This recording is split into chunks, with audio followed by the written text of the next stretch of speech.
Good afternoon, ladies and gentlemen, and welcome to the March 24th, 2026 meeting of the Town of Chatham Select Board. Please note this meeting is being recorded and will be available shortly hereafter for scheduled and on-demand viewing on any smartphone or tablet device. Please, can we suspend with the conversation, please? If anyone else is recording the meeting, including the use of AI note-taking apps, please notify the chair. Seeing none.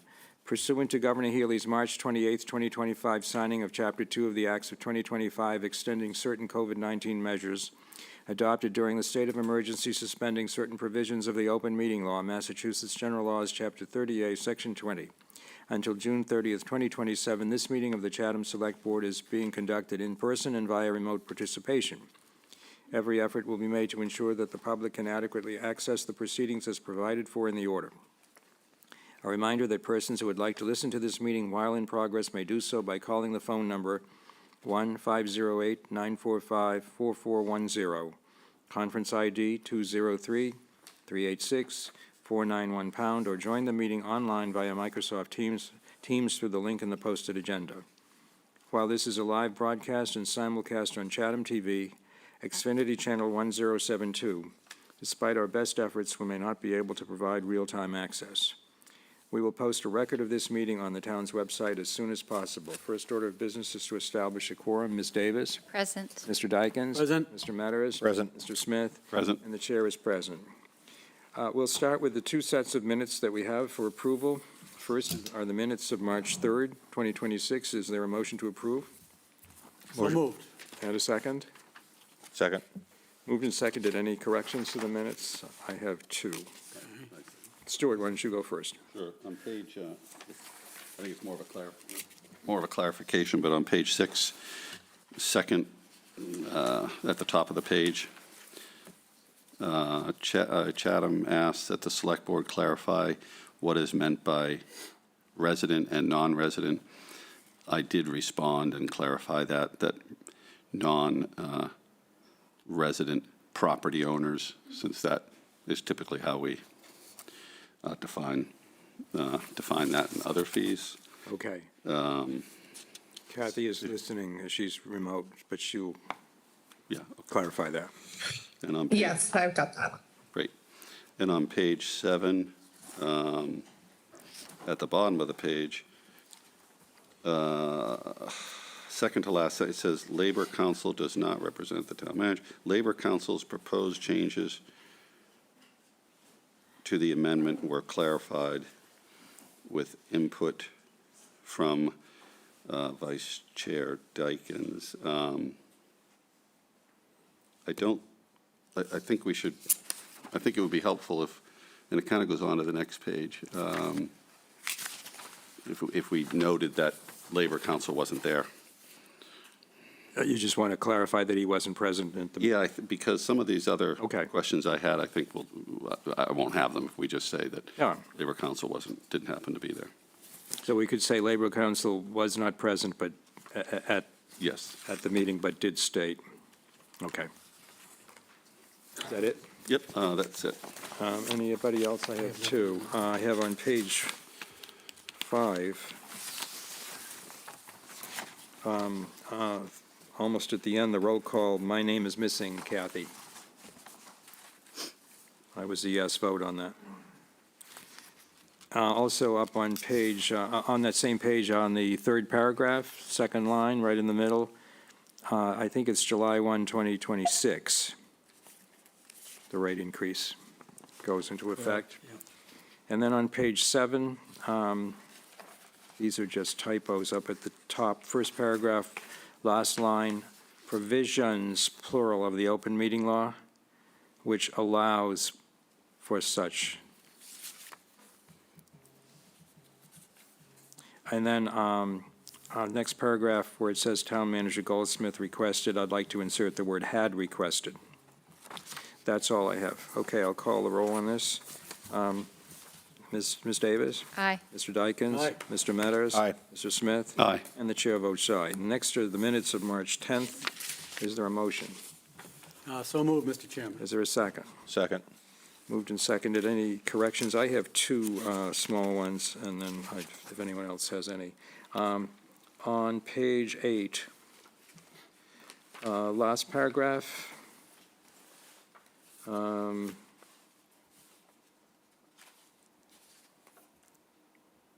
It says warrant. I think first sentence in the middle, warrant should be warranty. Yep. That's it on that one. And then on page 16, yes, I want to, on the last paragraph, Chair Nacasser said that he had asked town manager to submit the minutes. I would change submit to draft the minutes for the first meeting, and Vice Chair Dykens drafted the minutes for the second meeting, and I want to add this, comma, and that he as chair had reviewed and edited both sets. And that he as chair had reviewed and edited both sets.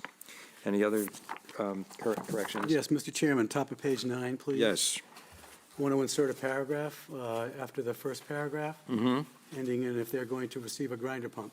And this is the paragraph. Mr. Dykens objected to Ms. Gibbs' direct insinuation that he was conflicted. He noted that he had submitted plans for connection to the town sewer for his residents that needed a grinder pump years before the board considered any formal grinder pump policy for adoption. He noted that he had yet to make any formal application for a grinder pump to the town. He stated he had consulted with both town council and outside legal counsel regarding any potential conflict and was more than satisfied, given their responses, that one did not exist. He then asked town council to comment as he felt appropriate. And then I will continue with the comments from town council. And I'll give that to Kathy. Give that to Kathy. I will do that. Thank you. Okay. Any other corrections or amendments? Okay, hearing none, I'll call the roll. Ms. Davis? Aye. Mr. Dyken? Aye. Mr. Metters? Aye. Mr. Smith? Aye. And the chair votes aye.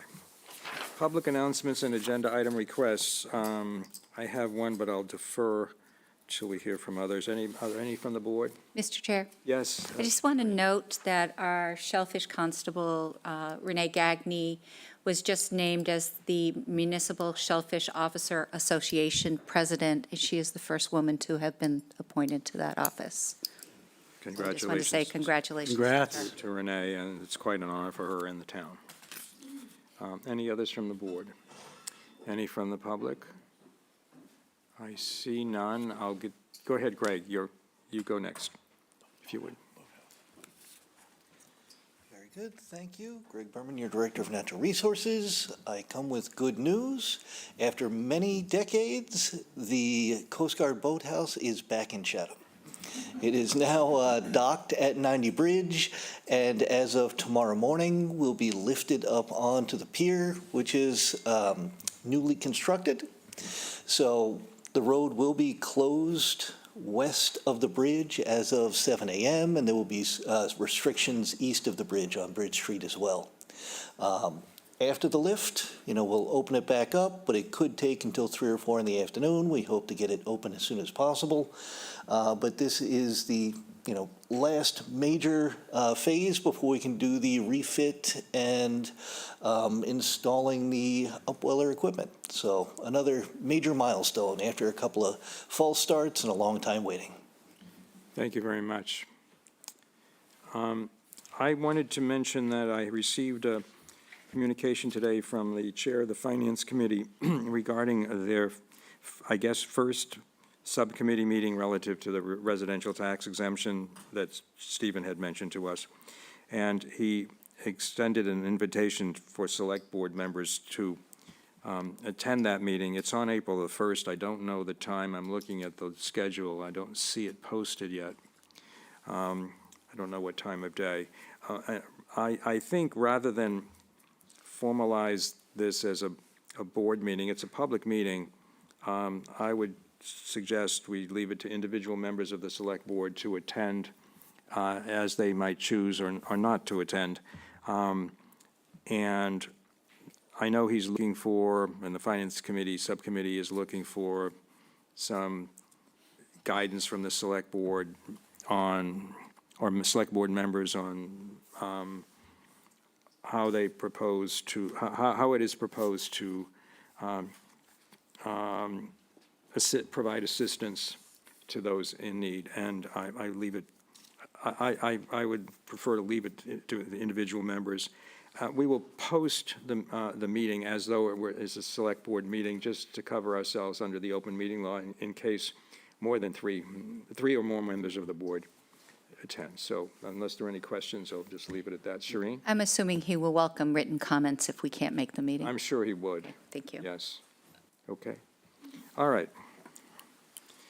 Next, we have a continuation of a public hearing to consider a petition from Verizon New England, Inc. to install one new pole, numbered 22/5/5, 36 feet east of existing pole numbered 22/5 and 80 feet west of existing pole numbered 22/6 on Mill Pond Road, and to install a new conduit from the proposed pole numbered 22/5.5 southeast along Mill Pond Road, approximately 180 feet to a new Mill Pond Road, to the new Mill Pond Road pumping station project.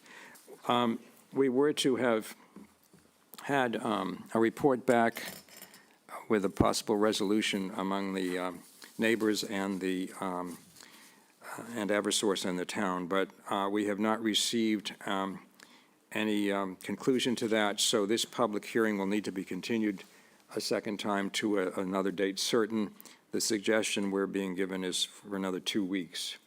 So we would need to take a vote. Mr. Chair, I move that we continue the public hearing till March 31st, 2026. Second. Is that 2 weeks? It would be April 7th. April 7th? April 7th, then I changed my motion to April 7th, 2026. In a second. Okay, moved and seconded. I'll call the roll. Ms. Davis? Aye. Mr. Dykens? Aye. Mr. Metters? Aye. Mr. Smith? Aye. And the chair votes aye. There is no consent agenda tonight. Next item are public comments on the business agenda, if anyone wishes to make them now, as opposed to contemporaneously with the agenda items. I see none, so we will proceed to the first item on the business agenda, which is the 2026 Annual Town Meeting Article Review. We're going to take several votes to place and recommend articles. And the first is the Annual Town Meeting 2026, the proposed article for the additional funding for the expansion and renovation of the existing Center for Active Living, the CFEL at 193 Stony Hill Road. I'm going to turn to Jill, and I think we have some very good news tonight financially for the town, as well as operationally for the town. Jill? Thank you, Mr. Chair. So I don't want to bury the headline here. We're really pleased to report that the bid-in-hand approach, bids came in on March 20th, and we have identified a low bidder for the construction portion of the project.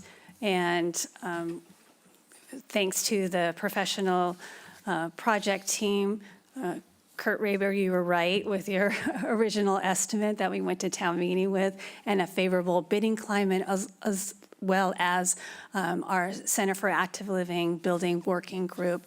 They really did a phenomenal job of actually improving what would be going to town meeting as a design. So with that, the appropriation that we're requesting is $200,000 from free cash, and that we do not need a capital exclusion or a ballot vote, and that the warrant article, just for the board's information, still requires a 2/3 vote, because part of the need that's required for the project or the development is potentially for the select board to receive or grant an easement with the abutting property owners. That's the condo association right next door, and we've talked about that in our CFAL Building Working Group meeting. So, Mr. Chair, if you allowed me, I'd like to turn this over to our OPM Owners Project Manager, Rick Pomeroy, Kurt Raber, who's our architect. We also have Terry Whalen, who's our Principal Projects Administrator, and we have Leah Lacrosse, our Director of Community Services, available to answer any questions. Thank you. Welcome. Good evening. I first want to apologize, Mr. Chair, for my interruption of your opening. Oh, that's okay. I almost sat in this young lady's lap as I was backing up, so it's a bit embarrassing, but I apologize for that. With us tonight are Kurt and Madison from Catalyst. They're the design team component of our project, and we've received our bids, as Jill had mentioned, I'm sorry, my name is Rick Pomeroy from Pomeroy Associates, acting as the owner's project manager. We received the bids on Friday, and we had 9 bidders. The bid spread was pretty wide from low to high. But we took a look at the low bid, and I spoke with the owner of the company. It's Builder Systems Incorporated. Asked them to check their number, make sure that they're comfortable with their bid. And we've had experience with Builder Systems in the past, as well as Catalyst Architects has had experience with them. And so I had a long conversation with, as a matter of fact, he called me before I can call him after we had a meeting after the bid opened. And we talked for quite a long time, and he's extremely comfortable with his bid. He knows he's aggressive. He knows he's competitive. They have a low overhead operation, and this is right in their wheelhouse, is exactly what he's indicated to me. The gentleman I spoke with is one of the owners of the company, and they have an office in Sandwich. Their corporate office is in Auburn, Mass., but they have an office in Sandwich. And Chris Ray, who I've been working with for years now, works out of the Sandwich office and lives in Sandwich. So we consider them a local contractor. They have completed, they did the bathrooms at the town hall last year, but in larger scale, for us, they completed the Dennis Council Center for Active Living. It was a 2-phase project, very successful, and I know that they've done some projects with Catalyst as well. So we're really excited to have them. It's a hands-on approach contractor. As I said, low overhead. We deal day to day with Chris, one of the owners, and I have a lot of respect for the way that they work. You know where they're coming from. When they tell you something, you can believe it. You may not like it, but you can believe it. So that works perfectly with us. The next step, we're doing a DCAM review. The initial review of their company has come out there. They have a 98 rating. So for DCAM, if anything below 80 is failing. So DCAM rating of 98 is very good. Very seldom will you see anybody with a 100 rating. We also have we've requested a more in-depth file from DCAM that has not been received yet. I don't expect we're going to find anything in there, but we will review that. For all intents and purposes, what we see is a good, solid bid. They filled out their forms properly, and looks very favorable for the town. As Jill had mentioned, the bidding climate is just spectacular right now. We received bids a week and a half ago for a project in Bourne.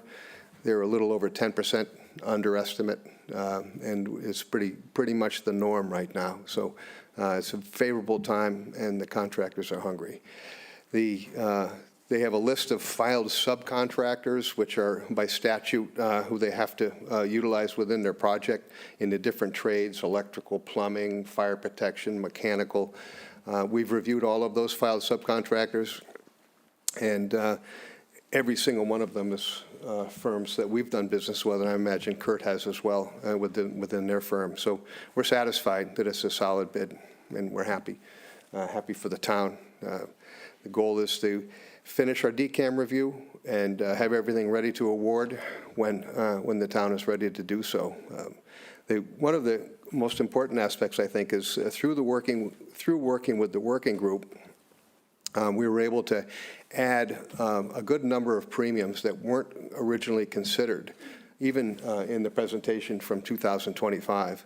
And Jill had mentioned some of those earlier, but the long-lasting improvements, low-maintenance improvements to the exterior of the building, which is going to save the town money in the long run for maintenance, low-maintenance materials. And those are items that the town's not going to have to come back in 5 years and replaced, because they were due to be replaced anyway. So we've added a lot of premium features into this, and another one to mention would be the kitchen upgrades, which was not part of the original plan. So I think it's a win-win all around. Kurt and Madison are here for any questions you might have, and we're, of course, open to any questions you might have. Kurt, did you want to say anything at present? No, I would just add that we're very pleased with the bids. I think taking a little bit longer to go through the design process and adding the working group and right-sizing the project, and then coming back and talking about adding some things that really should be part of the project was worth waiting for, because the bidding climate only got better. So we have more work and more improvements for less money than I ever imagined this would be bid for. So very excited that the apparent low bid seems very eligible. To repeat what Rick said, we last worked with BSI when they successfully completed the Harbor Masters building in Sandwich, right in the marina, right along the canal, across the way from the Pilot House restaurant. Very successful project, and they're a hands-on company. Chris is there, his foreman is there, his assistant foreman will be there. So the same three guys, which one of is an owner, will be there on a daily basis. When the bidding started, they told us they wanted it. They were going to go after it aggressively, and they did. The next two bidders were great builders also. But we've got a fantastic number, excited that it can move forward with a little less expense for the town. I think this is testimony to the bid-in-hand approach, and maybe that's something we ought to be thinking of doing going forward in the town for additional infrastructure projects. I don't know how many more we're going to have. I was told when I got on the select board we weren't going to have any by a former select board member, that they had taken care of everything back in 2015, but that has not proven to be the case. Anyway, I'll tell you offline. Anyway, and I'm intrigued that this firm has done the work in Dennis for the CFL. That's great. That's great news, because that was a renovation and addition. It was a renovation expansion. Yeah. A two-phase project. Yeah. And I know we have several members of the Council on Aging Board here. I want to thank the staff. And Sherry, did you have anything you wanted to add to this? I want to thank our staff, the working group, the Council on Aging Board, the Friends of the Council on Aging, and the town seniors for their patience throughout all these 10 years. Of course, we won't feel 100% great about this until we have the ribbon cutting, but I think we're well on our way, and this is terrific news. If we have nothing further to say, I'll turn to the board for comments and motions. Stuart. Sure. Thank you, Dean. Yeah, that's good news. What do you think the reason for the spread? You know, it's a big spread. It's a $2 million spread from the highest bidder to the lowest bidder, thereabouts. Is that, for the public's debate, is that something you're seeing a lot of in your bids? Yes, recently we've seen very aggressive bids and bids that seem like they didn't put much effort into it. Like, they'd be happy to take the project at that number if it fell in their lap. But there was two bids that were under 400, or 4 million rather. There was a couple of bids just a little bit higher than that. So the average bid was also right near our estimate, or the professional estimator's cost estimate. I think that the two lowest bidders wanted the job the most, worked the hardest to find local contractors that would work and do the general construction work other than the filed sub-bids, which were the electrician, the heating, the plumbing, the roofing, et cetera, which were obligated to bid separately. And then we saw that same sort of spread of almost 40% or more in the filed sub-bids, where some people really want the work. So it's amazing that you can pay two different prices for the same thing. But people who need the work or want the work, Right. go after it. And the, sure. I want to add one thing to that, too. I know that at least two of the low bidders do a lot of self-performance. In other words, rather than subbing out every there are a lot of general contractors that just do that. They sub out every aspect of it, whether it be framing or even labor, on the job site. And I know that, that at least the two low bidders do a lot of self-performing. And I think that's where you're seeing a big difference in the numbers. And the issues that were raised at the last building group meeting, where specifically around the railings and some other things that we had debate about. We did make some changes via an addendum, and we met on a Friday. The Monday afternoon, we sent out an addendum where we changed the design of the railings on the front entrance ramp, and included a couple of other things that were asked for on the site plan through our meeting with the abutter. So we were able to kind of capture everything, I think, in that price.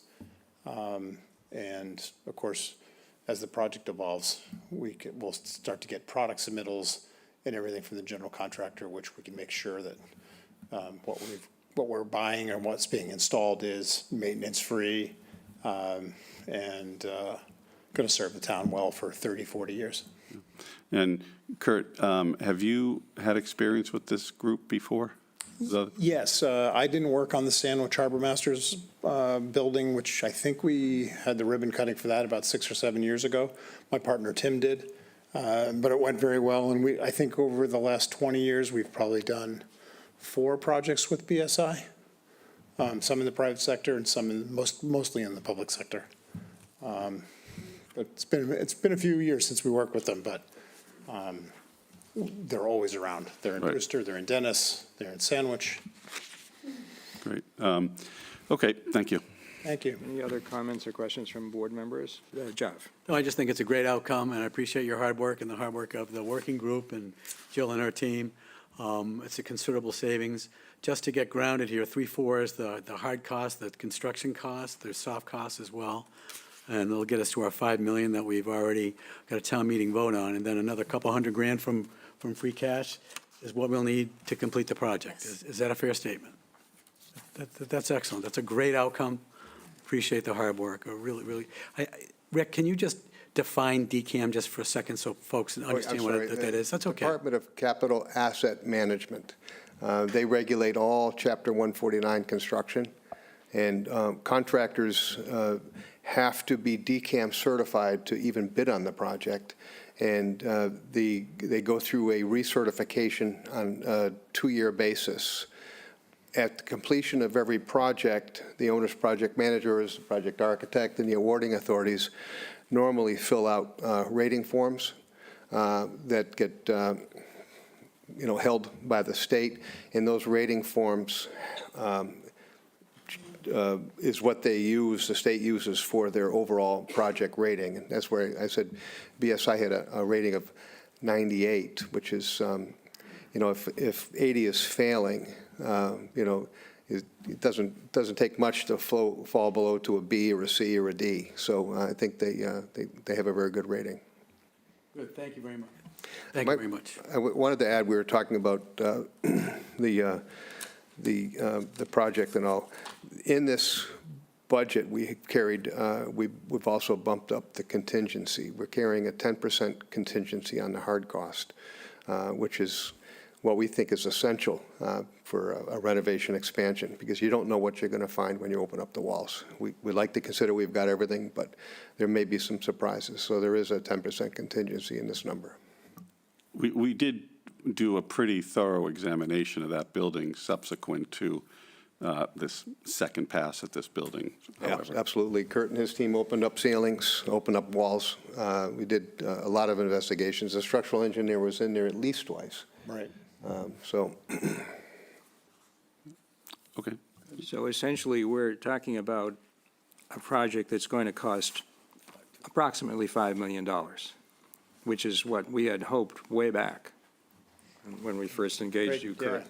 a little over a year and a half ago, we talked about, So- could it all be under 5 million? And we're going to be right there. Yeah, so we're going to be looking for 200,000 instead of 1.8 million additional, and that's a great thing. I just wanted to. What's intriguing about that is it coincides with the earlier estimate, as Jill indicated, Yeah, but we're getting significantly more work after the building group was formulated Yeah. to, remove posts and poles and that sort of thing, and renovate the kitchen. And so there's a lot more work that wasn't included in that original estimate. and I think that's a tribute to the process that we did. Economic climate, the Yeah, a process, lot, the bid in yes. hand. As time has passed, and that made it possible as well. But I think having an ad hoc building group on these projects probably makes a big difference. So you can structure and construct the the working group to tailor, you can tailor that to the project. You can Yeah. get the people on it who might be best suited for that. Right, and we talked earlier in this, a few months ago, about the working group and going back to a more permanent building needs committee. That should be, I don't know if it's an agenda item, but we ought to consider that. We can talk about that. I guess we can talk about that. I guess I sort of think it might be better to have an ad hoc, because you can structure the composition of the group based on the project. Yes, I mean, That's what we, I think having local contractors, who Yeah. we have a lot of them Yeah. here, and subs, I think would be an important component of that committee.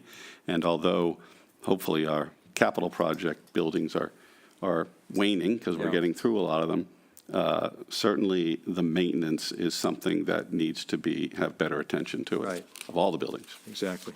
I just want to say something on the article before we take a motion. The attachments on which have the floor plans, the basement plan needs to be labeled. I can't see it on there, and maybe it just didn't copy correctly. And also, we need to add the south and west elevations. Sure. We're considering this a draft, but it's good for you to point out because how it will end up Okay. in the warrant. Okay. So we have a proposed article, as Jill outlined. We don't have to read it, but is there a motion to place this article on the warrant for the annual town meeting?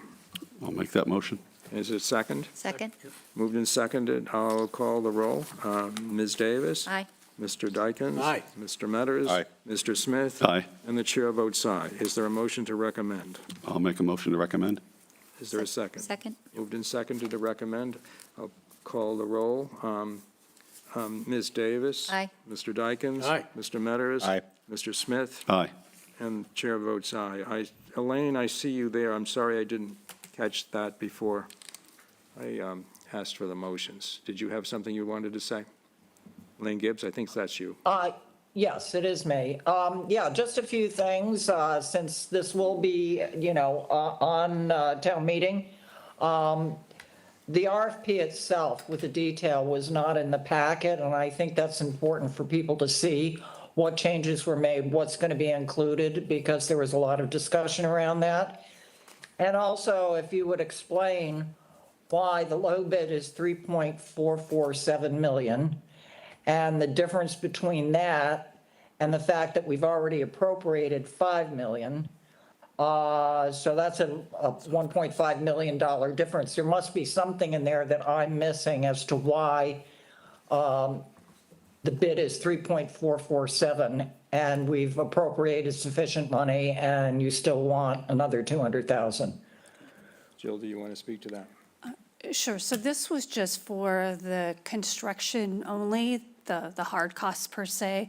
The other soft costs come into, I guess I should have Rick speak to that, the budget and how that impacts it. But with what's been appropriated and also increasing the contingency fund to 10%, the delta was just $200,000 for the total project cost. But I certainly could have Rick answer some more questions. Certainly. The soft cost, as Jill was alluding to, covers the fees for the architectural, the project management fees. It also includes material testing and geotechnical,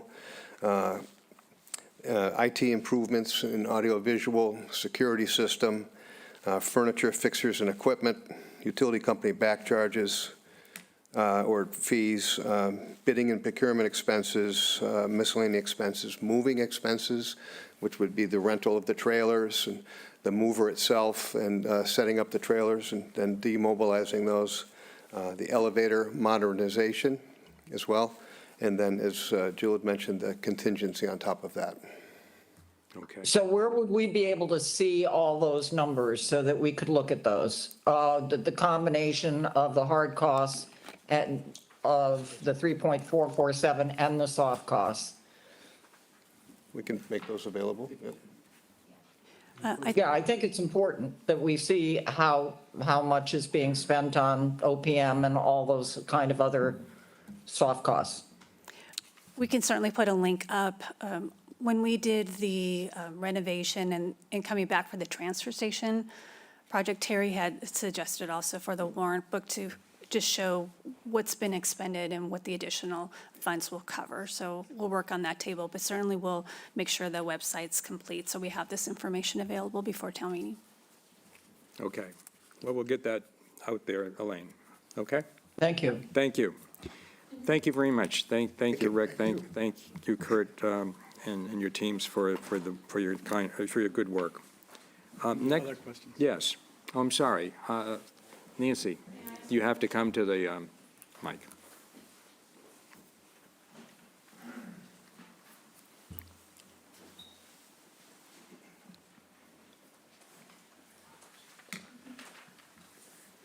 This might not be, Nancy Field, South Chatham, I'm also on the COA board. This might not be the right venue for this, but I did the same thing Elaine did, but I was ahead of her at the building working group.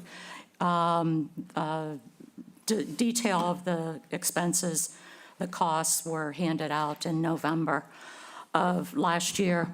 And so if we look at, the way I look at the numbers is 3,447 for the construction, 1,153,825 for the soft costs, and then with the new bid, that would be 350 as a contingency, 10% contingency, which comes to 4,958,25. So like Elaine, I'm wondering why we need another $200,000 when it looks like we're coming in almost exactly right at the 5 million. So I don't understand where that 200,000 is coming from. Rick, do you want to try to tackle that question?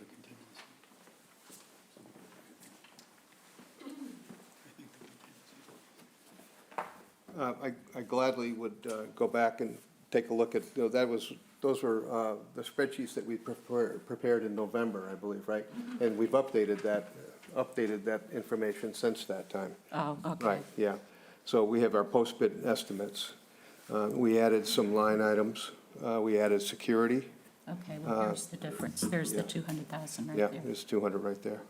Okay, And then we dropped the contingency down from this one. yeah, to 350. Yeah, so there was some refinements. The schedule was extended. There was, so some of the fees were extended as well. Okay. Yeah. If we can get that, that Yep, would be I'll get great. it to Terry. Thank you. Thank you, Nancy. Thank you, Rick. Okay. Pat Burke.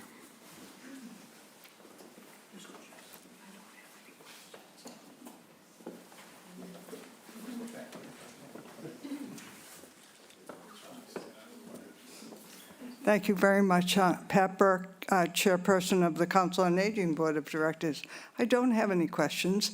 I would just like to say thank you to everyone, to the Select Board, to the Working Group, to Kurt, to Madison, to Rick, to everybody who's worked so hard, Jill, who's worked so hard on this project, and we're finally going to see this come to fruition. So I really would just like to say thank you to everyone.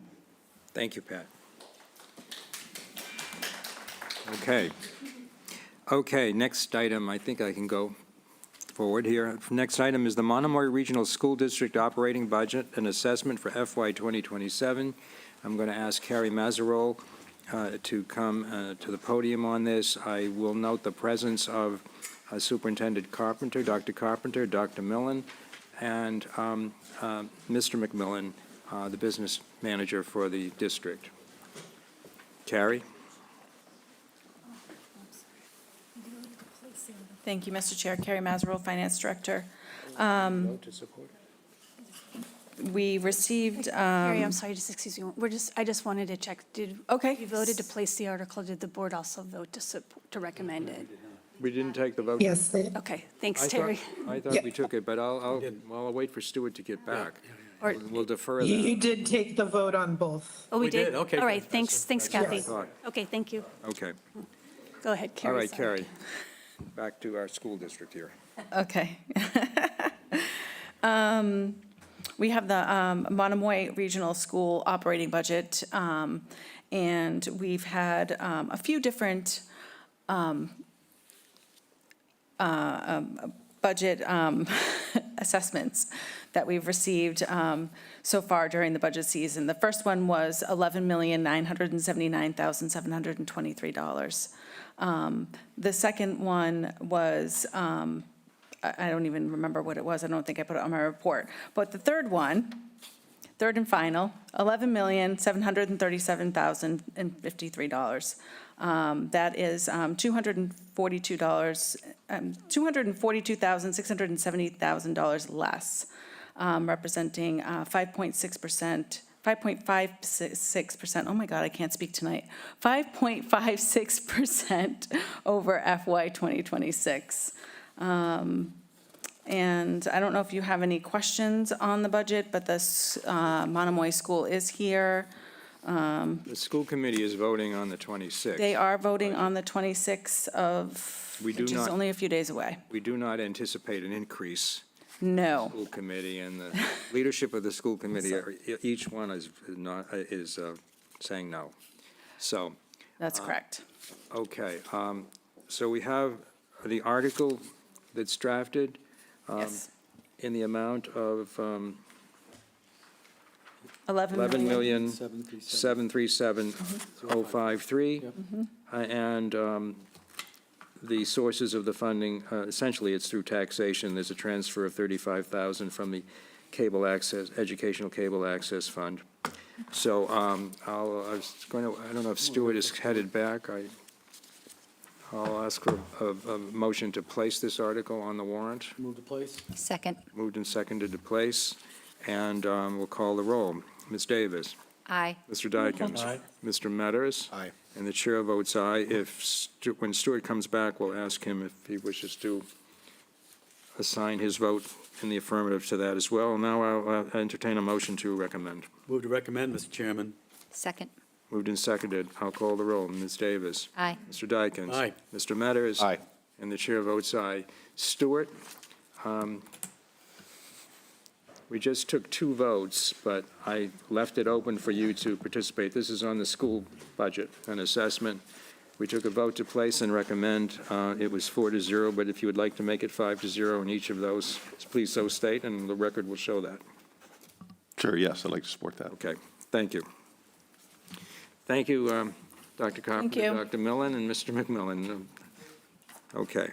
Next, we have a citizen petition article submitted by Gloria Hicks to consider an amendment to the town bylaw, Chapter 261, on the water supply emergencies. The chair is going to I'm going to recuse myself from this and ask the vice chair to preside. Mr. Metters. Mr. Chair, I have to recuse myself also, but I have a system that would be in a conflict of this, so So I have to. I'll leave it in Mr. Dykens' hands. Okay, thank you, Mr. Chairman. Good evening, Gloria, how are you? Good evening, how are Okay, why you? don't you please present your petition? Thank you. Gloria Hicks, South Chatham. This town warrant article is about water conservation and the responsibility of all of us in protecting our most valuable and vital resource, our water. Our summer months have become increasingly warmer and drier and consistently every year, which necessitates a water ban and restrictions every summer. Rob Faley came to you last week and reported we are in a level 2 drought right now. Although expected to recharge, nothing is guaranteed. Brewster reported little faith in a recharge, even with our snow and rain this spring. Although all of our water comes from the same aquifer, some treated for public water and some for private wells, it is not environmentally sound or logical anymore to continue to do business as usual. Our choices now are to hand water with currently installed irrigation systems, can no longer be put in, or you can put in a well. Those are our three choices. The restrictions for hand watering and irrigation systems are by use, days, and hours. None exist for wells. Chatham is changing. Large developments and massive homes are being built in Chatham, and all with wells. Any citizen can put in a well, but it defies logic to do that in terms of conservation. We invite mass save into our homes for low-flow shower heads, faucet diffusers, and low-capacity toilets to help conserve water. The Commonwealth of Massachusetts Water Management Act program model bylaw includes options for regulating private wells. Towns are adopting these bylaw changes. Hamilton, Wenham, and Rentham have done so. DPW Director of Rentham fields calls from towns inquiring about these bylaw changes. To continue to simply ask private well users to honor water bans and restrictions is no longer environmentally logical. Well water doesn't even have to be tested. Some don't even know what they're drinking. Microplastics, fertilizers, industrial chemicals, and bacteria are being returned to the earth as well. I am asking for your support with this warrant article to include private wells in our conservation efforts. It is simply the right thing to do. Let's make Chatham the gold standard for other communities on Cape Cod in conserving and protecting our water. It's time to move forward with this initiative. I have the model for the bylaw from the Commonwealth of Massachusetts, if you would like it. And I also want to end this with a quote from Dr. Dickinson that was made in June of 2022. Good quality and enough fresh drinking water are vital to the health of our community. While the ban applies only to those on public water supply, private well owners are asked to take these measures into consideration as we all draw from the same aquifer. Okay, Ms. Hicks, thank you very much. Now, the exact ask is you would like to change the definition in our bylaw. You're asking to change the definition of... I'm asking to include private wells in restrictions. Would you just please read the change in the definition so the public knows? I'll have to get it. I'm No, sorry. I've got it right here. Right here.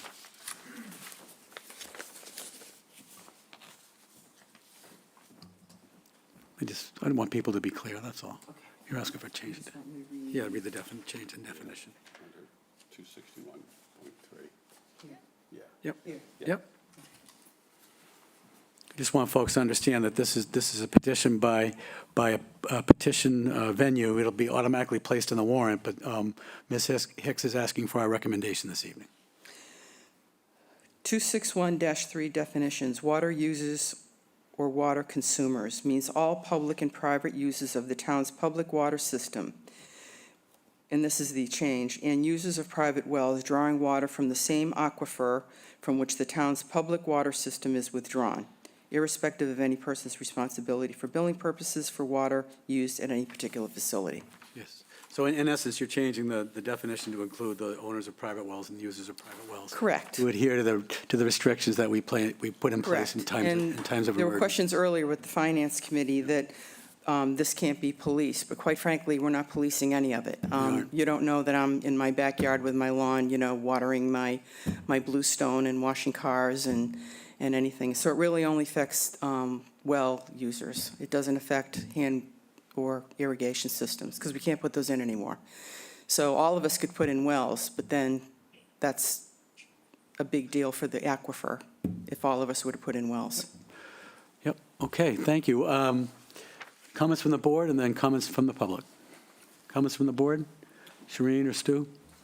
I guess I Thanks, Gloria. start off the comments. We've been encouraging folks who want irrigation systems to get private wells in order to do so, mainly so we're not putting treated water on lawns. This isn't that. So I guess we're still good with those folks. I mean, I pass a home, it's not important where, but it's down by Oyster Pond, and it's obviously on a well. I think it has a sign that it's well water, and it's running at 1 o'clock in the afternoon, water running down the road. So it's too bad that it goes to your enforcement portion, and that enforcement in any of our codes is always a sticky wicket. But I just wanted to make those comments. I generally support the We've been petition. asking people to honor it, but Yeah. we need to do a little bit more. And Chatham is changing in a big way with all the structures and. Yeah, yeah. I mean, we're all, like you point out correctly, we're all drawing from the same aquifer, and it kind of, we're kind of all in on this.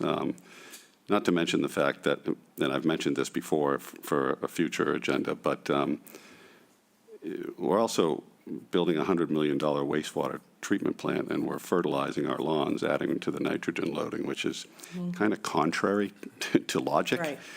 Irrespective of where you might stand otherwise, for a future discussion. Yep, Thank you. yep. Thank you, Stuart. Uh, Shereen? Gloria, thank you for bringing this forward, and I've always said we're all I part know of the you same aquifer, and conservation measures should be applicable to everybody. And I think, enforcement obviously is an issue. It takes, but maybe it highlights to somebody that they have to take that responsibility too, because this is a natural resource that we obviously are seeing, having some challenges with recharging the lens. Not to say that we're have a problem with our water, but this would be something that perhaps people would take a little more serious, so I'm supportive of it. Do we want to make a motion to recommend? Is that what we're asking? That's what we're being asked. Okay. I'm just going to solicit comments from the public. Mr. Phillips, or I should say welcome comments from the public. Brian Phillips, 370 Orleans Road. I just think it's really good to have a proactive approach and be possibly 10 years too early than 10 years too late when it really makes a difference. Thanks. Okay, we have again, the petition is going to be on the warrant as a matter of law, but I'll entertain a motion to recommend. Motion to A recommend. second. A second. Okay, we'll take a roll. Ms. Davis. Aye. Mr. Smith. Aye. Mr. Dykens is very supportive. He says aye as well. Thank you very much, Ms. Hicks. Thank you. Okay, we can call back the folks back to the table. Thanks.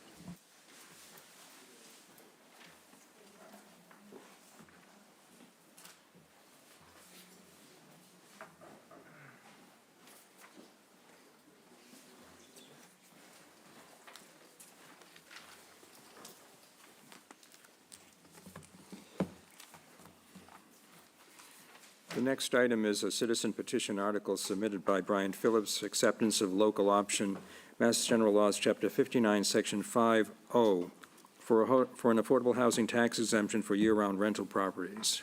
Mr. Phillips, welcome. All right, Brian Phillips, 374 Orleans Road.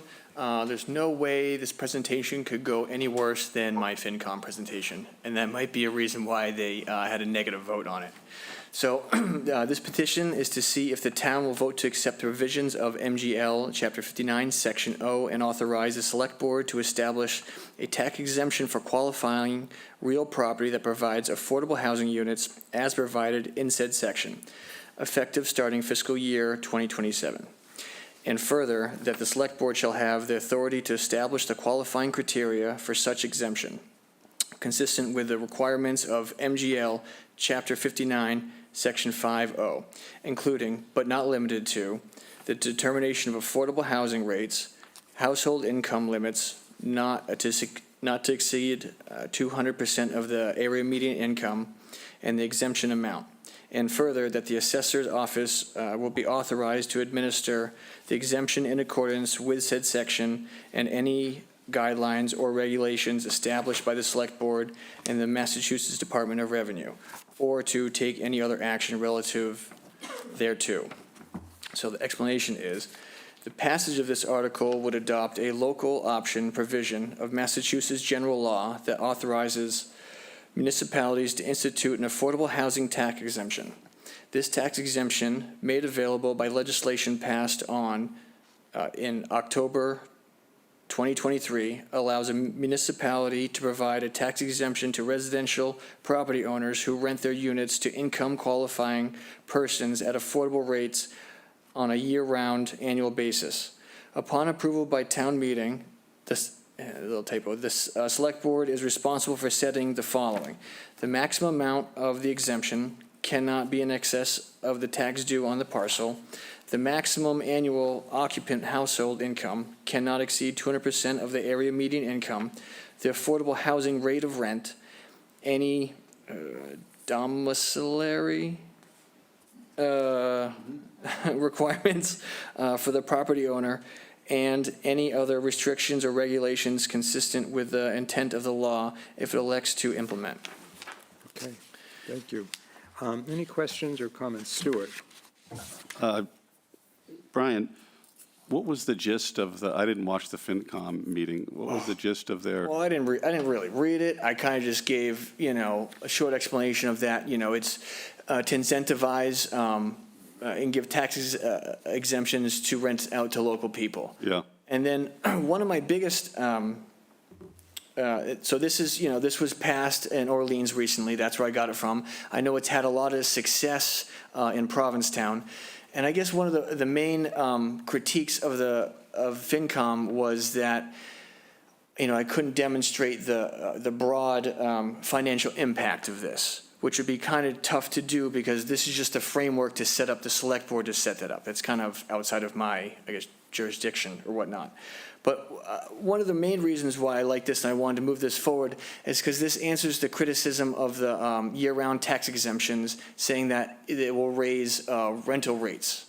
So in combination with the year-round tax exemptions, I think it works well together. That makes Thank sense. Any other comments? Shireen? Yeah, so there would need to be a funding mechanism at some point for this to offset the tax exemption? That's what I'm trying to wonder. Is Carrie here? Is Carrie here? She's outside. She was outside there for, Just Yeah, to I think it would potentially impact the overlay fund. That's the fund where there's the exemptions and through the tax classification hearing. I don't think it actually needs an appropriation. Carrie, is there a fiscal impact to the petition article? That was the first one.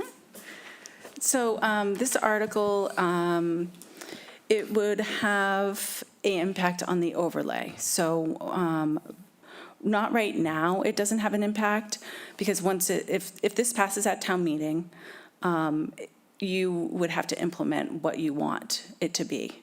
So basically, you would vote on what your exemption is going to be for this and what you can set for the maximum. It can't go over and above their tax. So if their taxes are $5,000, you have to be below that for the exemption. But it does have an impact to the overlay.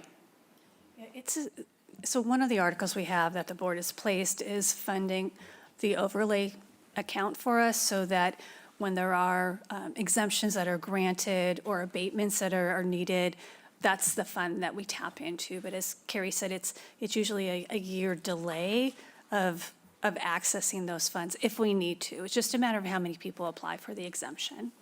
So if enacted and the select board decided to implement the program, and we have funds from the Affordable Housing Trust Fund, can that be transferred to the overlay to offset that cost, or is that possible? I've never seen that done before. I don't know. I don't know. I mean, Yeah, I don't know so either. That's a good so it's question. not impacting the overlay. We can check with Orleans and. Yeah, I want to find out Ramage and how that Provincetown. would work. Okay. That would be I mean, at least for town meetings purposes. That we find that out. You fund the overlay with appropriation. We fund the overlay when we do the tax rate recap. So it's funded when we do that. Right. And usually that depends, like the assessors gather all of the exemptions that they have, the people that have applied in the past, and they go through all the veterans and all the senior exemptions, and, obviously if this would be a new one, they would go through that as well. But it would have to be implemented, and people would have to apply for it for us to get a number first. Okay. So like Jill said, it would take a little while for it to actually get on our overlay, but If there were a projected shortfall in the overlay, it would be funded, that would be made up by appropriation. yes, correct. Yep. Jeff? Yeah, Brian, Orleans did pass this. Yes. At town meeting, it was passed. It was not an emergency town meeting, but it was a Special. special town meeting. And so is their experience kind of young yet with it? Do we have? Well, they just passed it, so I think they're still, I don't actually know, but this just gives, I still think they're coming up with it. This just gives the select board the ability to implement this. I think Provincetown is probably going to be a better example. 'Cause I think you're probably right. I believe they're doing it. How long have they had it, do we know, in Provincetown? I don't know. Okay.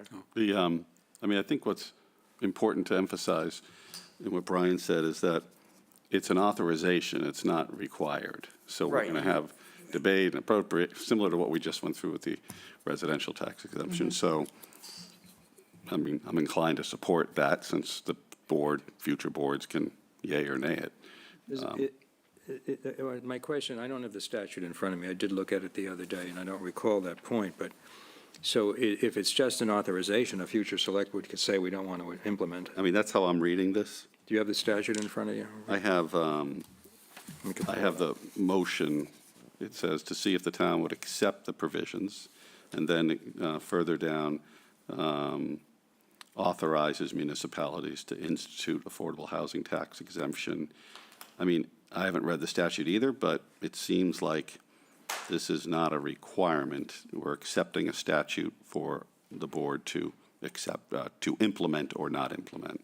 That's But the way that's my cursor. That's the way it should be, but I did look at it the other day. I'm just pulling it up here.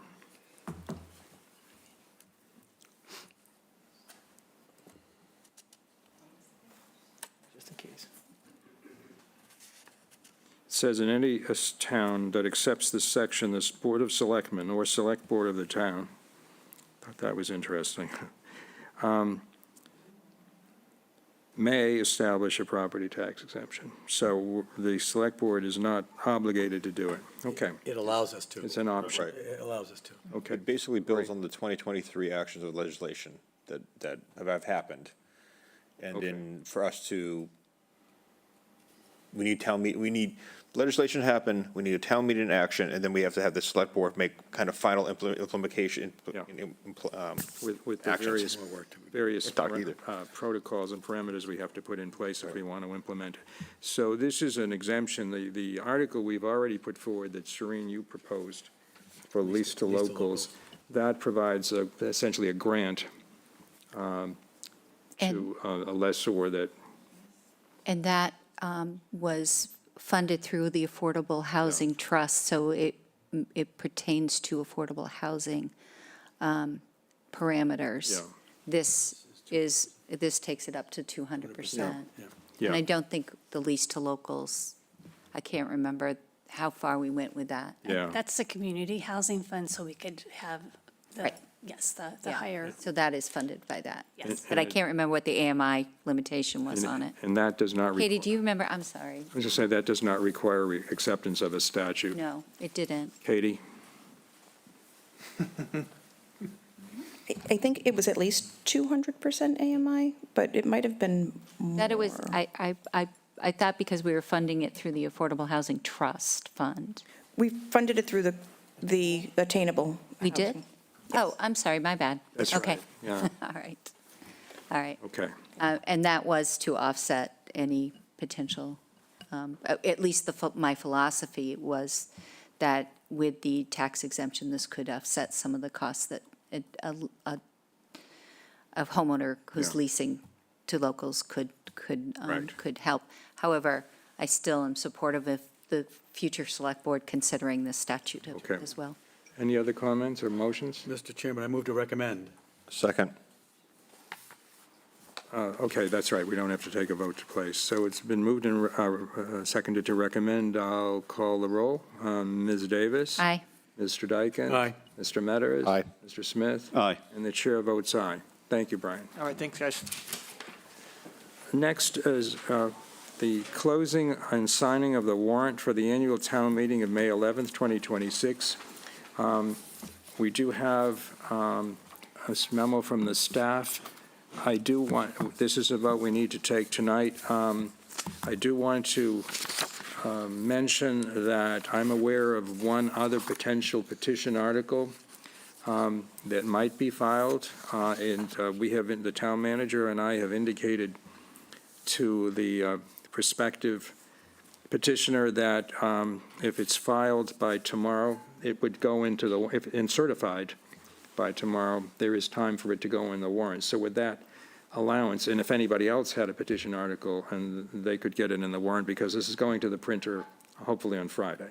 So there's some leeway, but we need to take a vote to close it. So with that, I'm going to ask if there is a motion to, is there a draft motion here? Yes. A motion to close the warrant for 2026 and approve the use of electronic signatures to sign the 2026 annual town meeting warrant. So moved, Mr. Chairman. Is there a second? Second. Moved and seconded. Any discussion? If not, I'll call the roll. Ms. Davis? Aye. Mr. Dykens? Aye. Mr. Metters? Aye. Mr. Smith? Aye. And the chair votes aye. So Thank you. Kathy will apply those signatures electronically. Next, we have an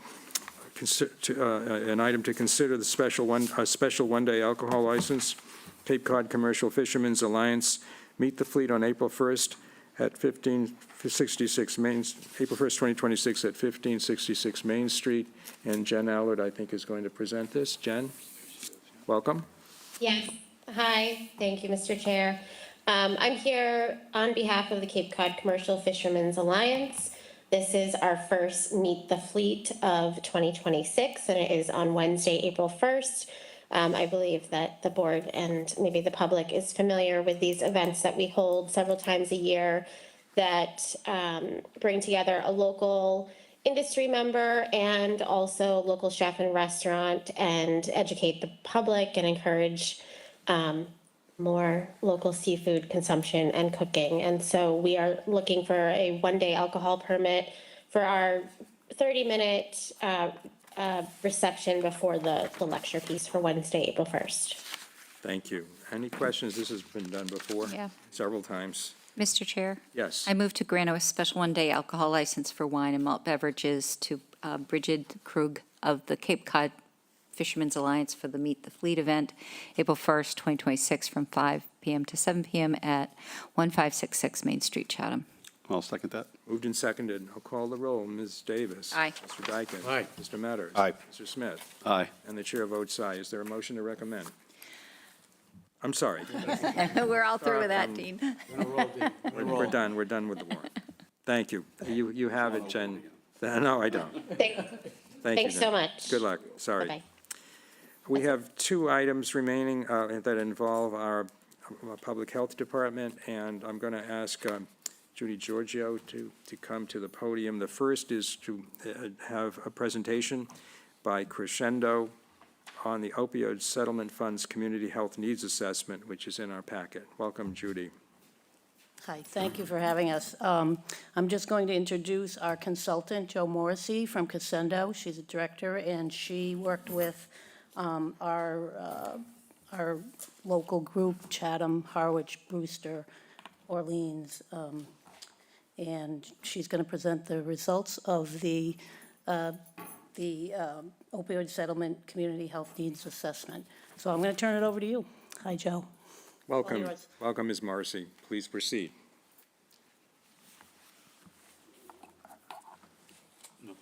I think you're muted. You're muted, I think. You are muted.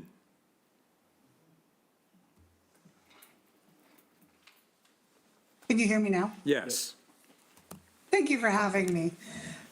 So the opioid settlement regional needs assessment, this is a presentation being done in the spring of 2026 to review what we did in the fall of 2025.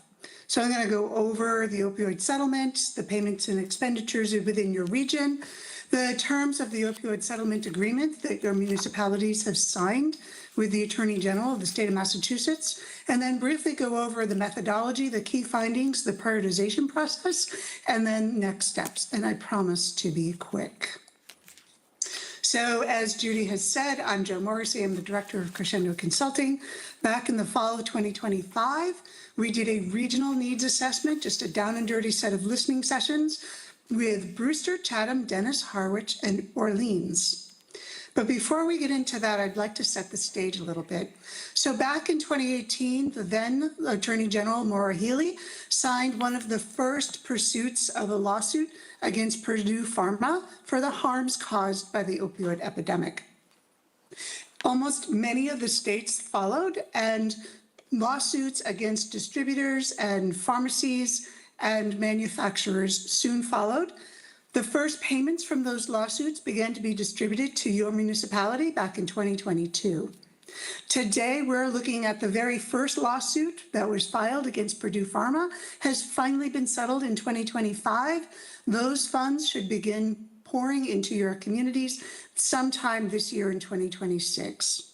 It is about this time when your region, having received and signed the opioid settlement agreement, began to realize that the problems that were being faced within your communities moved beyond your town borders. And there was also concern and conversation around what could be perceived as the uneven distribution of fundings between each of your towns. And I'll show you what that means on the next slide.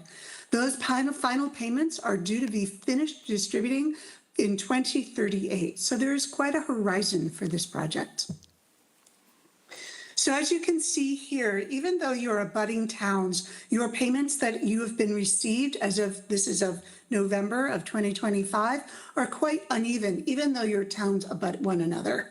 This is due to the opioid settlement distribution funding that is part of the national settlement, and the state of Massachusetts is actually bound by that formula funding. So this happens in communities across the Commonwealth, as well as communities across the United States. You've got Harwich that has received 388, and then you've got Orleans, which is really quite next door, only receiving 107, not even half the same amount. The expenditures that are listed here are expenditures as of November of 2025. Their remaining balance in their coffers, again, as of November 2025. And it's important to note here that estimated total future expenditures still do not include the settlements from the Purdue and Pharma settlements that were just finalized this January. We have yet to learn from the national settlement as well as from the state exactly what those future payments will look like, but they will be significant. So for those municipalities that agreed to participate in the Massachusetts Settlement Agreement, they signed with the Attorney General a set of shared commitments as well as commitments to adhere to allowable expenditures. So the first part of that settlement agreement are the shared commitments to reflect the input of the community to address disparities, address the poor mental health of substance use, supplement, not supplant, existing programs and services, and to encourage innovation and fill gaps. In addition, these allowable expenditures that are listed here, the 7 abatement strategies, are overarching strategies. Within each one of these strategies are a list of suggested activities to follow to address the harms caused by the opioid epidemic. To learn more about the expenditures to date, that blue QR code will bring you to a reporting dashboard. It's yet to be updated by RISE Massachusetts. These are reflecting the expenditures and receipts as of June 30th, 2024. In order to get a good idea of payments that have been received to date by each municipality across the Commonwealth, as well as the predicted future payments, you can use that QR code and pull down an interactive Excel spreadsheet where you can look at each town's municipalities' receipts to date, as well as anticipated future payments. And then if you are really curious, you can read, using that black QR code, the state subdivision agreement, I recommend, if you needed some cure for insomnia, it's a good read. In any event, now that we've set the stage, the 5 towns, Brewster, Chatham, Dennis, Harwich, and Orleans, got together and hired Crescendo to facilitate listening sessions within each town. And then the committee themselves used a survey that Crescendo developed to disperse amongst their partners and key community members. And the purpose of these town hall listening sessions and the survey was to really hear from those who have been impacted by the opioid epidemic, to hear what their root causes were and what their concerns were in the community, as well as to hear from them their suggestions on the best use of the opioid settlement funding. The key findings are, I'm just going to do a brief overview, high bucket, high level. So in the treatment category, folks noticed that there was a lack of 30-day inpatient programs within your region. There's a lack of follow-up upon release from incarceration, treatment, and/or detox centers. The quality and experience of primary care providers in order to diagnose and treat those with substance use disorder, especially opioid use disorder, as well as that lack of providers who are able to treat the dual diagnoses for mental health and substance use disorder. There's almost always, when you come to healthcare, concerns around cost and lack of insurance to cover the care that's needed. And then as well as by those who with lived and living experience, they've reported feeling stigmatized by both healthcare professionals within their region and for those who are in medication-assisted treatment, which are vital medicines in order to become and remain on the road to recovery. In the recovery column, people noticed and rose up the need for sober housing, transportation supports to get back and forth to the treatment or recovery programs, a lack of follow-up upon release from incarceration, treatment, and/or detox, self-care training for nutrition needs, stress management, physical activity, mindfulness, and acupuncture supports to help them on their road to recovery and stay on the road to recovery. And again, that cost or lack of insurance in order to support their needed costs to remain in recovery, as well as a support for needed services to transition back into the community, including employment, job training, housing, and counseling needs. And finally, law enforcement was also raised as a vital partner within this initiative. And for those folks that came forward, they spoke of the need for social workers as co-responders, as well as the judicial response being a little too lenient on drug dealers in your communities. And then again, another common theme, support for criminal justice involved individuals who are leaving incarceration. And then finally, the family and community bucket.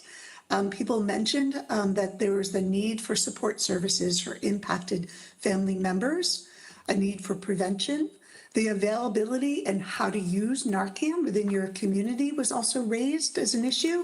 And then all encompassing education and the need to raise awareness of not only the issues within your community, but also education in supports of any implementation plans that you would put forward. So the prioritization session occurred on November 19th. Where 23 participants representing the municipalities, key partners, and those with lived and living experience reviewed the findings and prioritized those 6 identified needs. Using a modified Hanlon method, which is a proven method for this type of activity within public health, each participant was asked to rank each of those 16 needs 3 times over, once in terms of magnitude or what they believe to be the size of the problem, another time in terms of severity, what they believe to be the seriousness of those problems within your community, and then finally on the feasibility or the ability to address those problems within your community.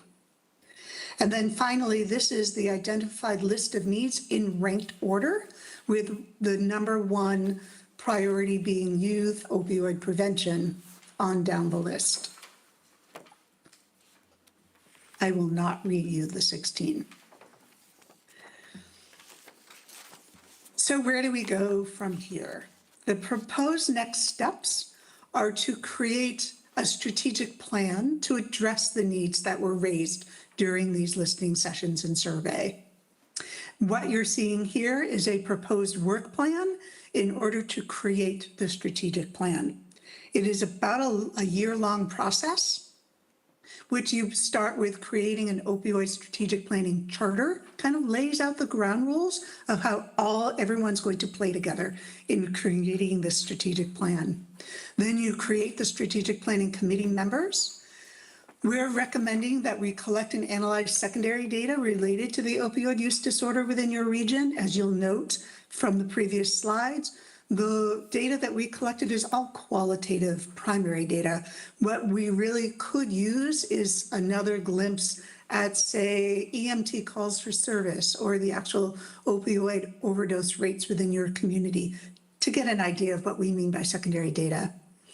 Using the data that we've collected as well as the findings from the surveys and marrying up the list of approved strategies, host a workshop with the community members to then line up where the priorities and the needs are with those approved strategies to create a draft strategic plan and identify key performance indicators to keep everyone on task as well as transparency.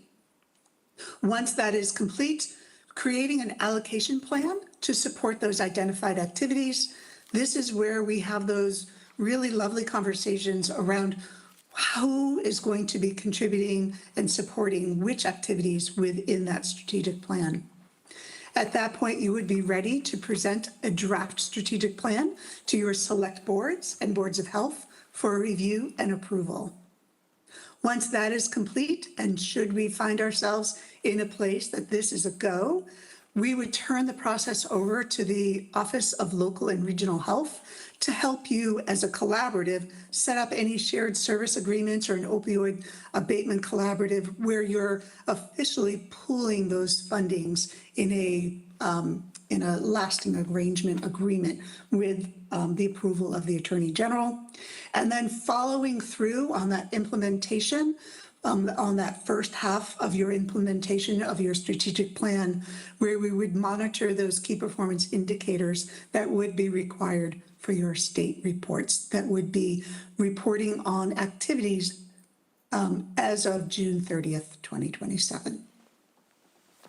I will stop sharing my screen and take any questions.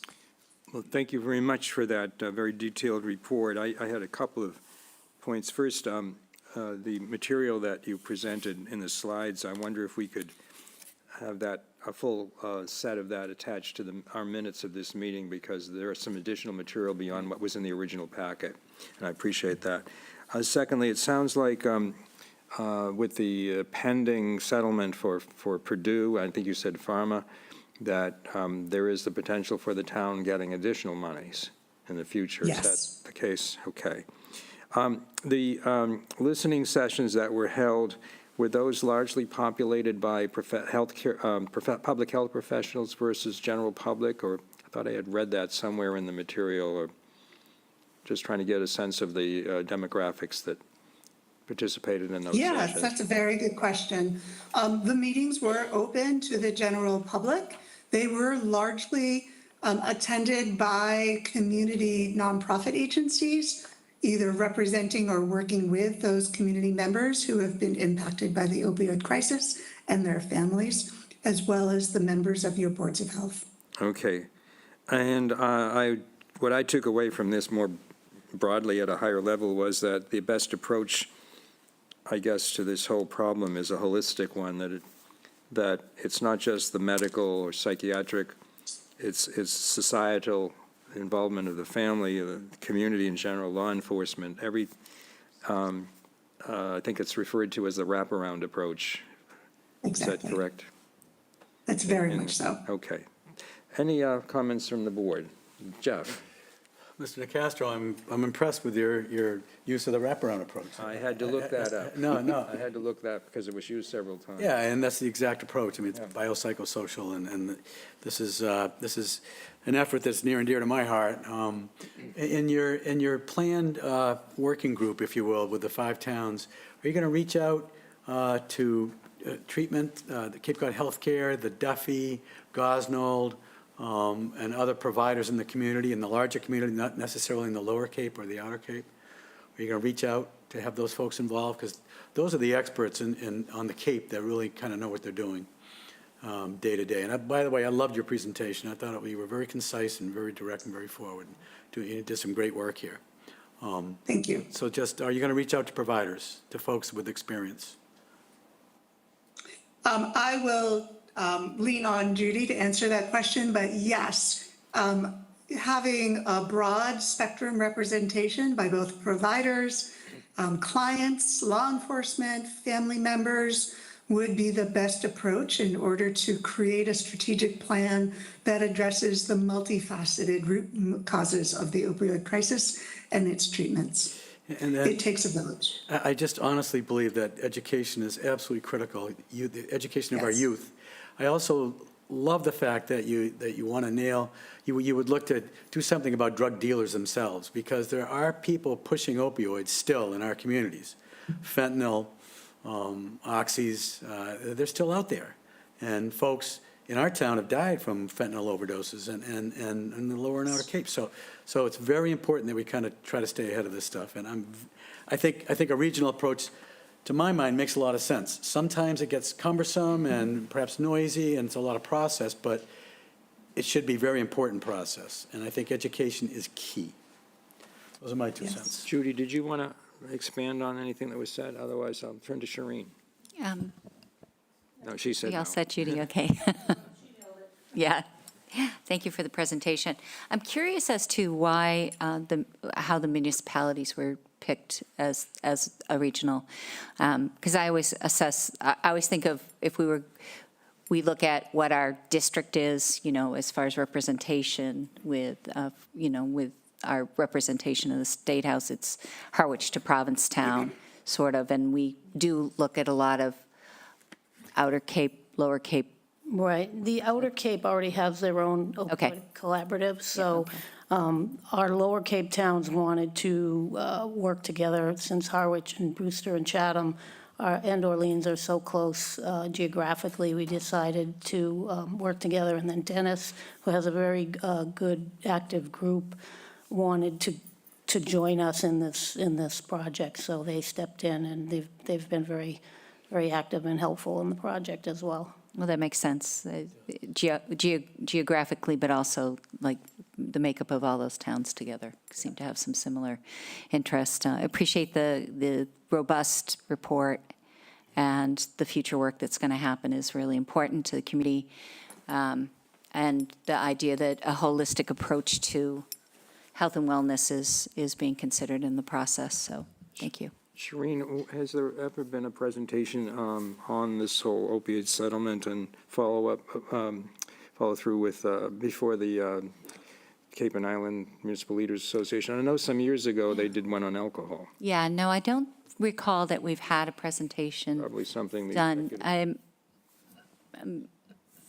might have had a broad stroke. Yeah, I believe it was like one of the multi-topic, a little summary type of, snippet, but it wasn't an in-depth one. We probably should have, actually. Yeah, I think it was more about the funding and the next steps kind of thing, but that is a great idea, is to bring that forward. I can make a recommendation to the board. Yeah.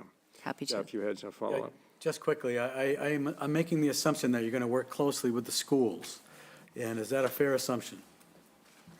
The schools are definitely going to be part of our educational, projects moving forward. Right now, we are just trying to get a collaborative together and form a plan, as Joe went over, but there's no doubt that they'll be a big part of that.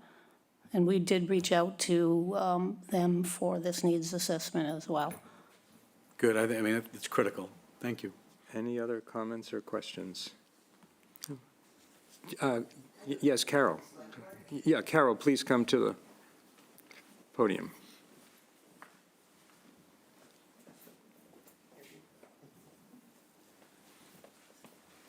This is just to the Select Board. Carol Carol Gordon. Gordon, South Chatham, also Board of Health member.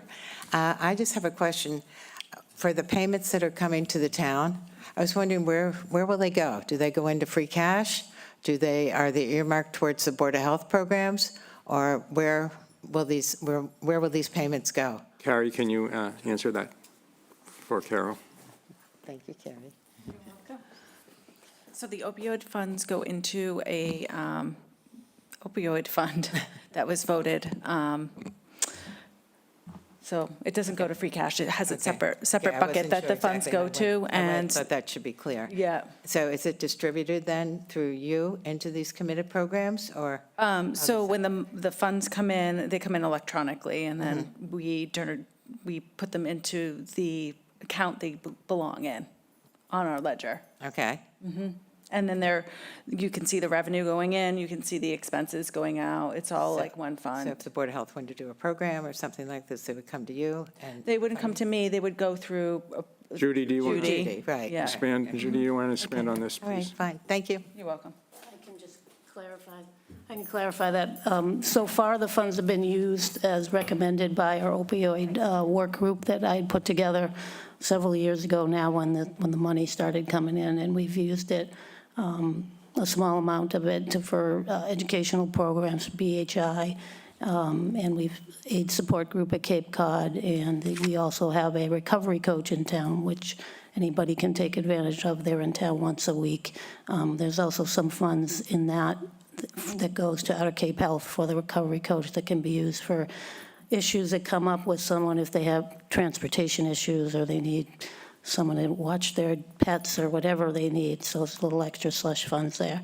But so far, all the funds that we've used, I've talked to the group, the work group, and they've approved the requests, and it's been not totally formal, but everybody has always been on the same page, and then we've made the request and sent the money to the people asking for it. We've had the Select Board sign off on a couple of specific expenditures, as I recall. Yes, for two I've been trying to keep organizations. you in the loop, so. Okay. Thank you, Carol. Thanks, Judy. Thank you, Ms. Morrissey. We very much appreciate your presentation. Next is a discussion of the short-term rental policy and regulation. This was requested by Member Davis, and consideration of a potential fee increase. And I'm going to turn to Greg Berman. Greg, do you want to take it from here? Dean, I'm probably going to step down, I guess. Okay. You're going to recuse yourself? Yeah. Okay, thanks.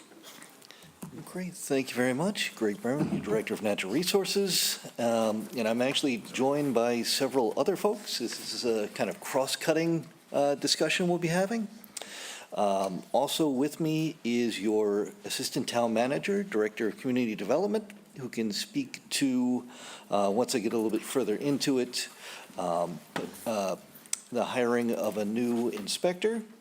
We have Judy, our health agent. We have our housing inspector working with short-term rentals. And really, Karen has gotten this program up and running through our health division registration. So it's my intention not to go through everything that was in the agenda report, but just to kind of kick it off. Basically, there is a stipulation that after 3 years, the overall regulations would be reviewed. This is before that point, but since it was brought up, it's a good time to kind of bring it before the board. We have a couple of other things that might make sense to tweak that we wanted to bring in front of you. One of which is taking a look at the short-term rental registration fee, which right now is $50. We did make a recommendation to increase that. One, based on many of the other towns in the county having higher fees, but two, that there are some, when this fee was originally created, we did not have the, let's see, two other potential things going on, one of which is under the state building code. Now there is a requirement for annual inspections by certified building inspections for certified building officials for every short-term rental. So this was not the intention when the short-term rental program kind of kicked off. It was anticipated that we would get to all of them after a few years and have them on a rotating basis for inspections. Now the state building code says we have to do everyone every year and by a certified building official. This is the personnel that was put in this fiscal year for the additional position under community development. It has not currently been filled because we still have additional question marks where the Maggie Hubbard Rental Safety Act may or may not come to fruition, in which case a fire official might also have to inspect short-term rentals. So we're still trying to let the dust clear on that a little bit. But regardless of the Maggie Hubbard, we still are going to have to do the state building code inspections, which would require the additional position, which likely makes sense to be funded from the short-term rental registrations. So that is under the Board of Health. So it's set as $50 under Board of Health regulations. I did bring this idea before them at their last meeting, told them that I would be coming to the select board to see if they had a recommendation for the Board of Health to potentially adjust their regulations, increasing fees to cover the staff needs for these additional positions due to the, we often call it an unfunded state mandate. And then, while we're looking at the regulations, Karen also brought to our attention, your housing inspector, that the timing of the registrations could be better streamlined to match up with how people actually are working with their short-term rentals. It's instead of doing this March date, it's better to do it on the calendar year. So, I have Katie here with me to talk about the position. We have Judy to talk about the overall health division, but, Karen is really the one who has gotten this registration system up and running, I think, very well over the last couple of years. And she's available to give a quick presentation about the registration system and certainly available for any questions you have with this or anything related to it. Before we go additionally at the staff level, I want to turn to Shireen because part of this was requested by you and I didn't know what you in particular wanted to pursue here. Well, I think one of the things that I was extremely interested in is how low our registration fee was and that it wasn't matching up to any future costs that were coming forward. That was simply most of my concerns there. Okay. And I'm anxious to hear more. Thanks. Great. I'll turn it back to Katie Sure. for you, and then Karen can come forward. Thank you, Mr. Chairman, members of the board. Again, Katie Donovan, Assistant Town Manager and Director of Community Development. So as Greg mentioned, we had proposed and had approved a new local inspector position for our FY27 community development budget. And when the state building code was finally enacted, what the terminology came through as annual inspection should be done through the building division on an annual basis when requested by the owner. Our building commissioner has been working with state inspectors and other local inspectors to determine what that really means and what it means for our community and our staffing needs. The other thing that Greg had mentioned was the Maggie Hubbard law. And with that, we've also been meeting with the fire chief to determine what would that look like if we certainly don't need 3 inspectors on a property. And so we're trying to work collaboratively. And we've decided at this point in time not to fill the position. We're trying to absorb the inspections with our current staff as they're requested. However, we do want to fill it soon, but would like to know what the requirements are for that building official to be able to be required to inspect. So we're still looking for additional guidance, and we're hoping to get some insight as to where Maggie's Law stands, if, if we think that that will be enacted or not. But, again, we're in this process of, it's kind of a waiting game at this point. The other thing that we're considering is working potentially with some other towns. We've been approached as to maybe sharing a position. If we don't feel that we need a full-time position, is it something that we can share with other Lower Cape communities? And so that's something that we're exploring as well. So again, we haven't filled the position at this point in time, but we do know that we will need some sort of an inspector moving forward. Okay, thank you. Greg, do you want to have Karen come and give us some information about the program and? Sure, I She's been think she handling. could give us a nice overview of, how registrations have been going so far. She's the one who did the analysis of looking at the other towns on Cape Cod. Although I think since I submitted this, we have Brewster in the Chronicle is considering a fee that's not listed here, but it would also be more than we recommended, but. Welcome. Thank you. So we're kind of entering our third year of registering rentals. We kind of hover around 900 rentals a year, the first year being a little less, second year being a little more. I expect to come out about the same. For the most part, I think uptake has been pretty well received. Most people registered once they learned of the program, and we continue to have a good renewal rate. Technically, the deadline was the end of February for March 1st. We've had about 2/3 of our properties renew. I did start inspections last year because I found that looking at the rental listings wasn't giving me like a good feel for what was actually happening in the houses and if they were safe and meeting all the requirements. So my goal is to do about 1/3 every year. I think I did about 290 last year. We're a little behind this year because we've been working it out with the building department as far as who would be going and timing wise, because we certainly don't want to both go out at the same time. Are you meeting with any resistance when you go out for inspections from the property owners, or are they generally cooperative? Generally cooperative. There is, say, about 5 to 10 every year with some pushback. But for the most part, it's accepted as part of the, business of renting. And we've had a small number of parties that have been fined, non-compliance. Yes, and I'd have to say most of them fall under the category of not getting the information in time, and once they've appeared before the board, they've rectified the situation. Okay. So we're talking about 900 approximately that have registered. Do we have any sense as to how many other properties are out there that are not registering thus far? Does anybody have any sense of that?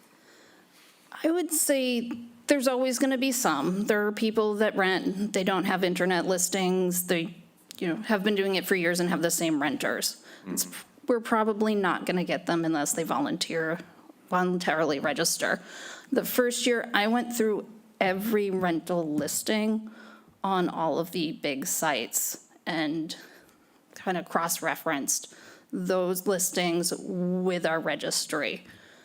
There aren't many out there unless they've started renting in the last 6 months that we're missing.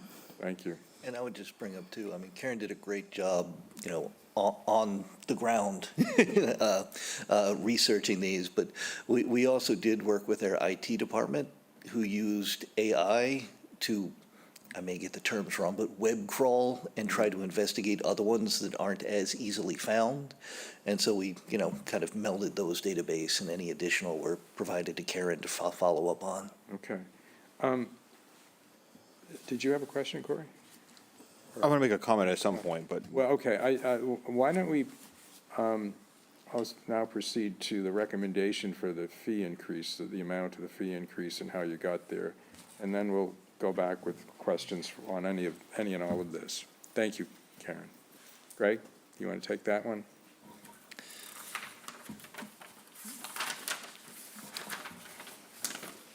So it's $50 now. Correct. So it's $50 now, which is certainly one of the lowest on Cape Cod. We did a quick look at what various fee increases would be based on the two salaries that it would support. This doesn't cover any material costs, just hours and salary time. But with the fee increase, say doubled, we would still have almost a $60,000 shortfall. When you get up to 175, you're close to the break-even point. You actually have a 9,000 surplus. But we did recommend going with a $200 fee, one, to be equitable with other towns in the area, but two, we're not guaranteed 900 rentals every year. There might be 800, there might be less, there might be more staff time involved with bringing in folks who choose not to register. That does take time. So that's kind of what Katie and I discussed, coming up with a 200 round number to kind of fall in the right ballpark and also cover costs to the town. And you're proposing this increase go into effect March 1, 2027. Yes, it has to go to the Board of Health, but that's March 20. Had you considered a staggering of a phasing in, as we did with the trash haulers, for example? Is that how would that affect you? Obviously, it's going to help a little less somewhat less in the first year. Yeah, I mean, it does have possibility to phase in, but, we're still fairly low in the overall range across Cape. I mean, I don't know if you had thoughts? Yeah, I mean, we're certainly open to phasing. I think that what we would want to see is at least going to 100, but maybe even to 150 and then to 200. Okay. I think that, looking to cover the costs of, again, being required to do these inspections that we weren't previously required to do, I think we, from the townspeople's perspective, I mean, the cost should be covered by the service. So, and the fee is set in the regulations of the Board of Health as well as the timing, which you're also proposing to change. That's in the regulations of the Board of Health. So the Board of Health would have to hold a public hearing. Yes. Yes, correct. And that's advertised on the legal pages. I would, I guess, certainly encourage the board when they hold a hearing to put out a press release or something, because not everybody reads the legal classifieds as religiously as we do up here, I think. I know I look at them. I think others do too. I'm going to open it up to board questions. I'll start with Corey and then Shereen. Not questions, just kind of some observations. I serve in the short-term rental working group, so I have some background on that. And probably for clarification, why I'm participating today is, I grew up with my parents, grandparents, short-term rentals, cottages, the old school cabin styles. Things have evolved differently. I've made the decision to part ways with that type of business.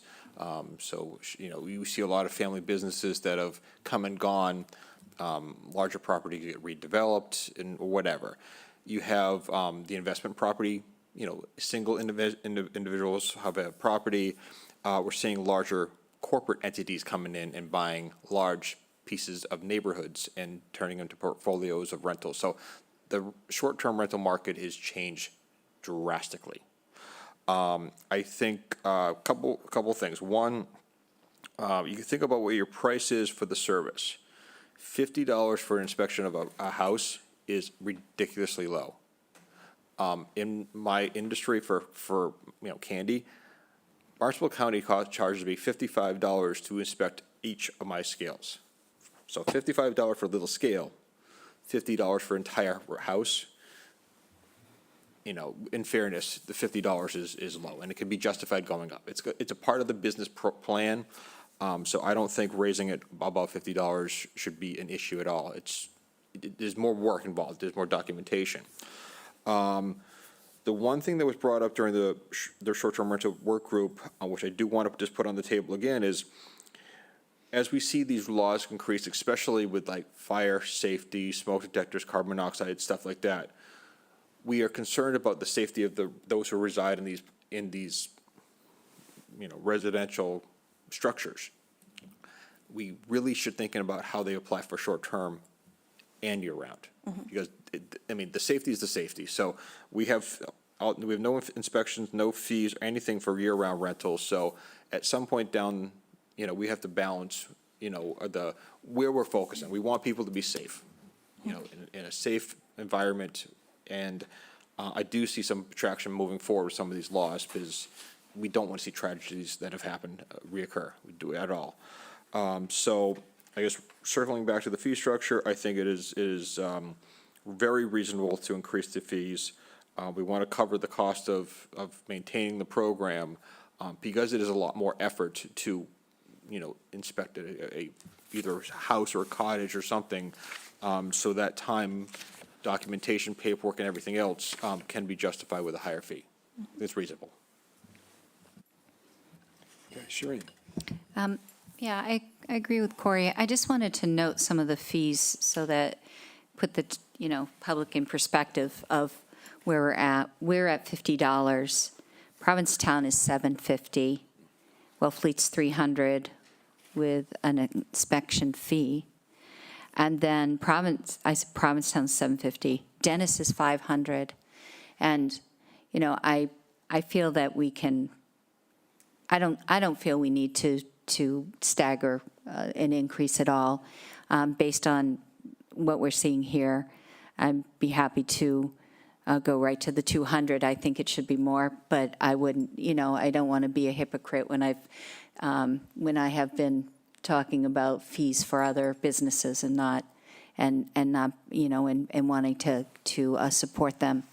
So I wouldn't go any further, but I think it's an extremely affordable fee based on, examples Corey has met, being in a business or anything else. A commercial shellfish license is, $250, So, and you're not going to be making, $20,000 a week on a clam flat. So let's keep it in perspective there too. So I would be, I like the idea of aligning with the calendar year. Makes a lot of sense. Most renewal of licenses go like that. And I also feel that, we can go ahead with just a straight up increase without a stagger. So I'll be okay with the 200. I'd like to go higher, but I think the recommendation of the staff for the funding, to be able to fund the program makes a lot of sense. Really appreciate all the work that's been done in the last few short years on this. Thank you. Jeff, did you want to say something? Yeah, thank you, Mr. Chairman. Yeah, I agree with both Corey and Shereen. 200 is probably the level to get to. I agree that they should be on the calendar year. That's when most folks, pay attention to paying fees and what other fees in town run. I also agree with the notion of checking out year-round rentals and having the same rules and regs apply to year-round rentals as well. And I would move that we respectfully ask the Board of Health to take a good hard look and have a public hearing with respect there too. Okay, there is a draft motion, which we might want to adjust. I would echo what everyone else has said, and I'm okay with the $200 fee, not staggered. So, Mr. Dykens, your motion would be that this Select Board requests that the Board of Health consider aligning the short-term rental registration certificate term with the calendar year and adjusting the short-term rental fee to $200 to cover program administrative costs. I'm striking the phrase "as necessary." So moved. Is there a second? Second. Okay, any further discussion, conversation? I don't see any. We'll call the roll. Ms. Davis. Aye. Mr. Dykens. Aye. Mr. Metters. Aye. And the chair votes aye, 4-0. Okay, so that will go to the Board of Health. Thank you all. Thank you very much. All right, that's the final agenda item. We'll entertain the final motion for the evening. Motion to adjourn, please. In a second. Moved and seconded to adjourn. I'll call the roll. Ms. Davis. Aye. Mr. Dykens. Aye. Mr. Metters. Aye. Mr. Smith. Aye. And the chair votes aye. We are adjourned at 7:22 PM. Good night, Chatham.